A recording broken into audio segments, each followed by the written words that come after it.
Perkenalkan, nama saya Sinta. Saya mahasiswi Fakultas Pertanian Program Studi Ilmu Tanah.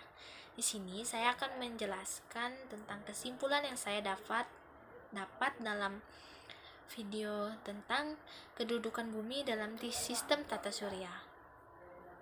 Saya akan menyimpulkan tentang kedudukan bumi dalam sistem tata surya. Sistem tata surya dan pembentukan bumi. Teori terjadinya bumi. Hipotesa nebula menyatakan bahwa suatu bintang yang berbentuk kabut raksasa dengan suhu yang tidak terlalu panas karena penyebarannya yang sangat terpencar. Benda tersebut kemudian awal mula dari matahari, yang kemudian digambarkan dengan sebagai suatu benda atau massa yang bergaris tengah 2 bilion mil yang berada dalam keadaan berputar. Teori ini merupakan gagasan utama dari Immanuel Kant, Pierre Marquis, dan Helmholtz. Hipotesa planetesimal dicetus oleh Thomas C. Chamberlain dan Forrest L. Moulton.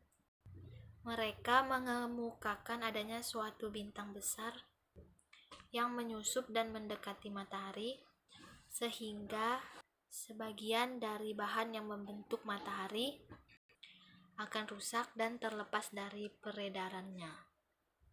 Hipotesa ledakan alam atau Big Bang.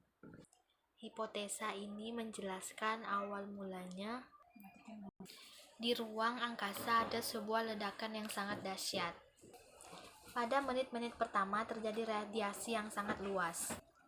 Pada 3-4 menit kemudian, radiasi menurun sampai pada kondisi di mana materi gas membentuk struktur. Pada menit 3-4 kemudian, radiasi menurun sampai pada kondisi di mana materi gas membentuk struktur atom yang kompleks, yang pada akhirnya semua partikel membentuk atom hidrogen. Setelah ratusan juta tahun, terjadi proses sebuah pendinginan yang melahirkan sistem galaksi. Tata surya. Tata surya adalah kumpulan benda-benda langit yang terdiri dari bintang, yang disebut matahari dan semua objek yang terikat oleh gaya gravitasinya. Objek-objek tersebut termasuk dalam 8 planet yang telah diketahui dengan orbit berbentuk elips, planet kerdil atau katai, satelit alami yang telah teridentifikasi, dan jutaan benda langit lainnya seperti meteor, asteroid, dan masih banyak lagi. Yang kedua, bumi. Bumi merupakan salah satu anggota dari tata surya. Dalam sistem perbintangan, matahari sering disebut dengan nama sistem perbintangan Bima Sakti atau The Milky Way System of Galaxy. Tata surya terdiri dari planet-planet beserta satelitnya, asteroid dan kumpulan meteorit yang keseluruhan bergerak di dalam pengaruh gaya berat daripada matahari, sedangkan matahari merupakan pusat dari semua tata surya. Yang ketiga, planet. Planet adalah benda astronomi yang mengorbit atau sebuah bintang yang cukup memiliki gaya gravitasi sendiri dan memiliki orbit.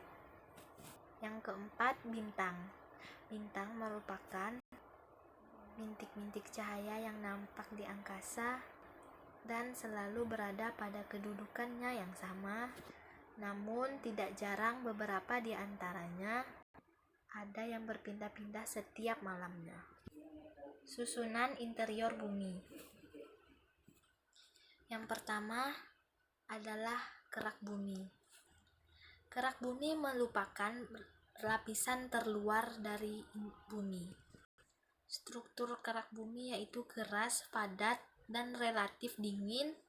Ketebalan 70-100 km, tersusun dari batuan beku, batuan sedimen, dan batuan malihan.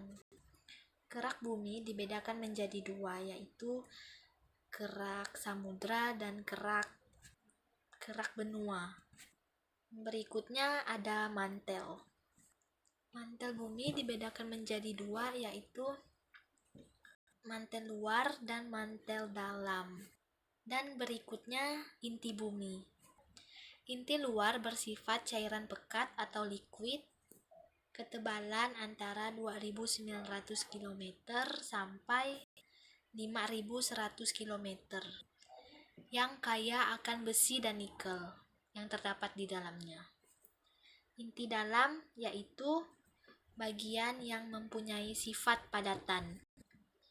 Demikian penjelasan dari saya, sekurang-kurangnya saya mohon maaf. Ini adalah kesimpulan yang dapat saya ambil dari saya menonton video tentang kedudukan bumi dalam sistem tata surya. Terima kasih.